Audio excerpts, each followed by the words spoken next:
Guess who bought me this? Put it in the comments.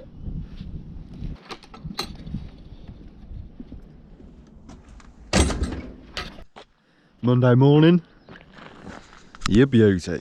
I'm going to treat you to a little Monday morning special because I have something here I'm going to show you, I want to show you, that's probably going to be used this week as well. If I get my head round how to use it. Probably a little clue in the ending of last video, but here we go.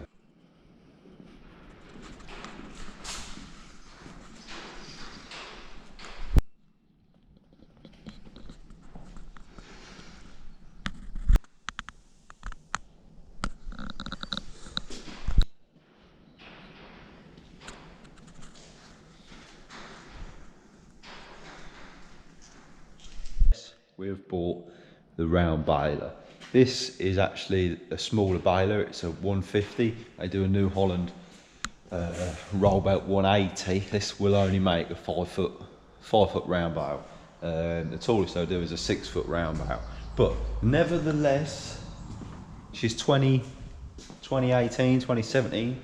2.3 metre wide pickup, so it's got the wide pickup. Everything is done through that screen in the cab. Bit worried about that because if that goes wrong, probably won't be able to use it. Net wrap, I think it'll do twine as well. So reading through the manual, literally I've never run a round baler. None of us have ever run a round baler before. So I was doing a bit of bedtime reading, looking through the manual, how to use it. Got it all set up the other day. It took me a good half a day to tweak things and stuff like that. I had to make this little bracket for plug the electrics in because this tractor doesn't really have, this is a 6050 by the way, it doesn't really have anything on the back of it that requires to use a screen. So I had to make that bracket up, move the baler bar out the T6 and put in there. Eventually I'll have to move the baler bar out of here and put back in the T6 because the plan is to run this on the 6050 to do some hay, and then when we come to bale the barley straw, swap it over and put it on the T6. So got a nice pin, got it on the clevis, had to change the PTO to 1000 speed PTO. That's what sits over on that bench over there, so you just pull it out of a clip, pop it out and put the new splined 1000 speed PTO in there. Other than that, yeah, it's a round baler. Auto lube, always good. I just love these tyres. Look at them, look at the size of them. Quality. Got a kicker, which is good. Kick it out of the way, kick the bale out of the way. Yeah, me and Dad the other afternoon had it running up. It's real quiet. We got a bit of net wrap out from these rollers, and the rollers at the top there, I'll probably show you later. I've got to put the roller net wrap in now. I've got it in the shed. That's gone up in price, 150 quid a roll for net wrap. So yeah, it's all got to go on the cost of doing the baling. Fuel cost has gone up, cost of net wrap's gone up. At the end of the day, you can't go and bale a field for nothing, and you can't go and bale a field for a loss. So it's got to go on the bale of what you make. This will probably take 5 years to be paid off.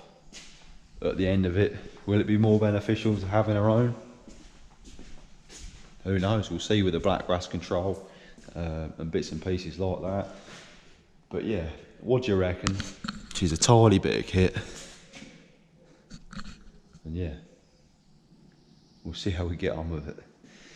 I'll talk you through the screen a bit later on because it's not that complicated. You can set your bale core size, density as well, sorry.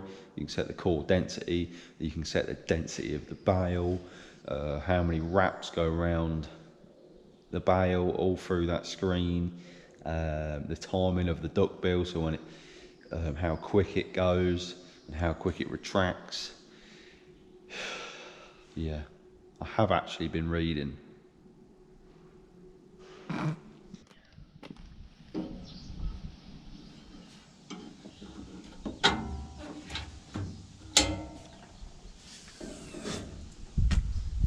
So, just lifted this front guard up. Here is the absolute maze of rollers. I believe you pull that down, this comes out like that. So the net wrap slides on there, and then here's a diagram that looks very confusing to roll the net wrap around there, but it literally just goes up and round. Just follow that there. Yeah. Do I sound like I know what I'm talking about? Because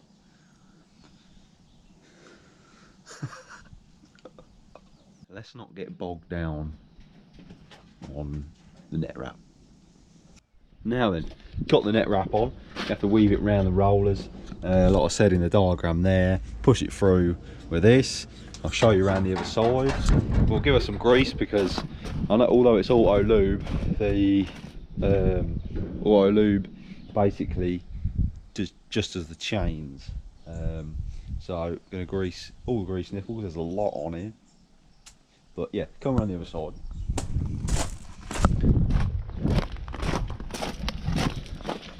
So,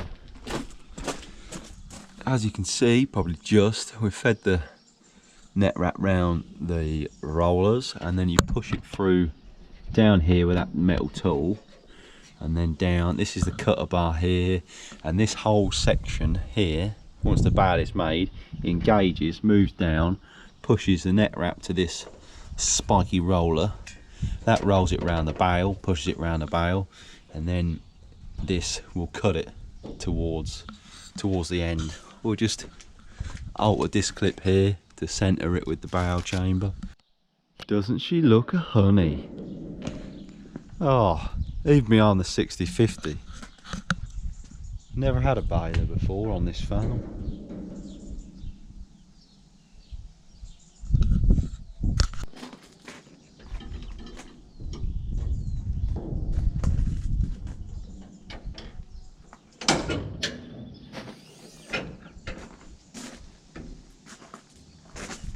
Anyway, she's greased up. She's ready to bale, I hope. Just going to fill it up with fuel. Won't be baling today, probably be the next couple of days. But we'll fill it up with fuel so she's all ready. Then I've got further jobs to do. Got to mend the irrigation reels. I need to go fetch a little part for that, which I'll show you in a minute. And then the pump, the irrigation pump, got to drain the antifreeze out of that, give that a quick service, run it up, and yeah. So I believe it's these two pipes here. One of them's got a little split in them, and what happens is it won't get enough pressure for this to fling back and actually stop the reel from reeling in. I'm pretty sure, don't quote me on that, but I need this specific bit of pipe.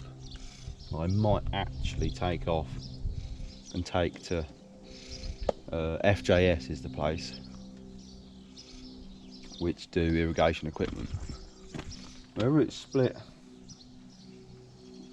all the way along, I don't know, they get a bit brittle.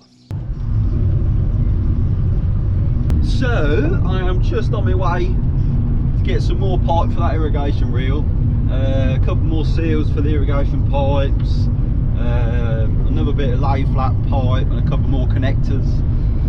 Just getting organised really for when we do start irrigating, which will probably be next week. And then while we're irrigating, this is the plan. We're going to look at the combine, do a few bits of the combine, so that'll be interesting. A lot of you have been waiting for some combining action, so yeah, it's yet to come.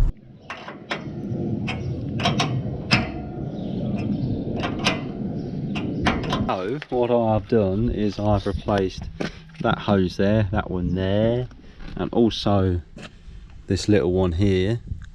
These two are the most important ones because it actually makes the reel stop. This one here, I don't think this one was leaking, so I'm not going to replace that one. What happens, they just get old and brittle and get a little hole in it because a lot of pressure goes through here. I've kept the old ones in case this doesn't work, but I hope it does. The only thing is to try it and see if it works, and hopefully this one's not leaking. But yeah, might have been a easy fix. Here's the rest of the stuff that I picked up from the dealer. So we've got some male ends and female ends of the irrigation pipe there, some lay flats as what we call it. So we'll make our own lay flat top. So I went and fetched 6 meters of pipe. That's some spare that we already had left, that we shall silicone up and put these on the end and use these special clips here to make our own lay flats up. So when I mean lay flats, because they're not obviously the stainless steel, aluminium pipes, sorry. You can roll them out like the fire engine hoses. They attach to, like, for the likes of the pump. If we're irrigating near a, let me scratch. Say the pump is at an awkward angle against the dike, and we're sucking up water from this end, and obviously it coming to the turbo there into the turbine and pumping the water out this way, and we want to get to go that way. So it will come out there and then put a lay flat and go that way. You get the gist of what I'm saying, don't you? So this pump was filled up with antifreeze in the winter, so the pump didn't freeze up. That's the best explanation for that. If it's too cold, there might be some water still left in the turbine and the pump itself, and it might freeze up. So it's full of antifreeze. We filled it from, where's the top cap? We took this off basically and put a funnel in there and filled the whole section up. So what we're going to do is undo this bung here and undo this and undo that, because I need to get rid of the antifreeze.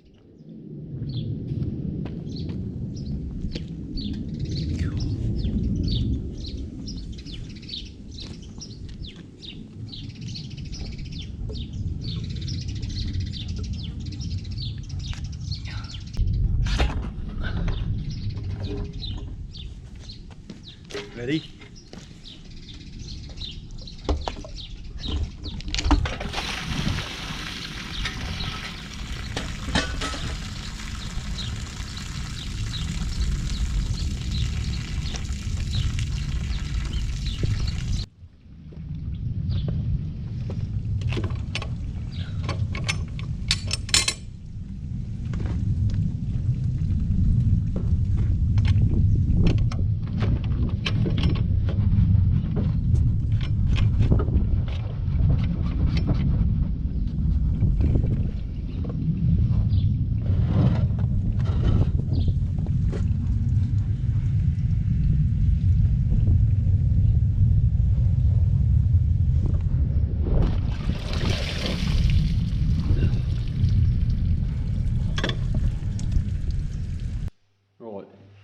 For those of you who had a go at me last time for not putting cardboard on the floor, cardboard is on the floor. I'll drain the engine oil out and do engine oil filter, fuel filter. It's always an absolute arse to prime up. This is. So bear with me a second.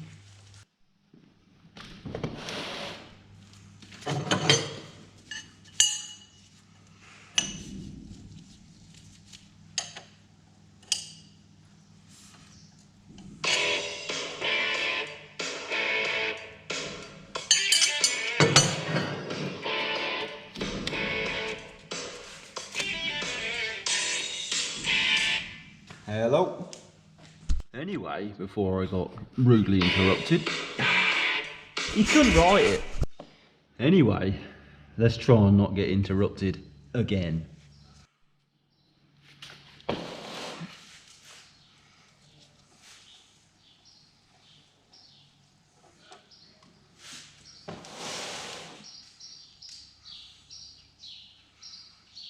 So the engine oil is always constantly black when it in this engine. You think about it, she's running 7-8 bar pressure, 17 to 1800 revs constantly throughout the day. She does lose a bit of engine oil. There's a seal gone somewhere. There's a seal gone somewhere.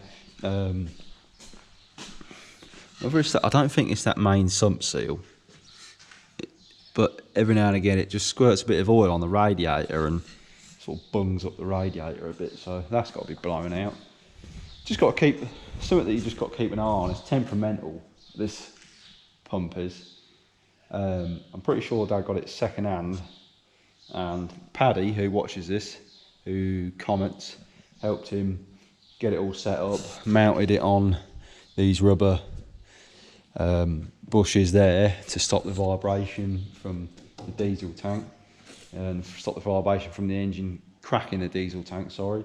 And yeah, probably Paddy in the comments will tell you more about this pump than what I can. But time to change the engine oil filter.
Now then, put the new filter on. This is the one that I broke last time, so fingers crossed I don't break it again.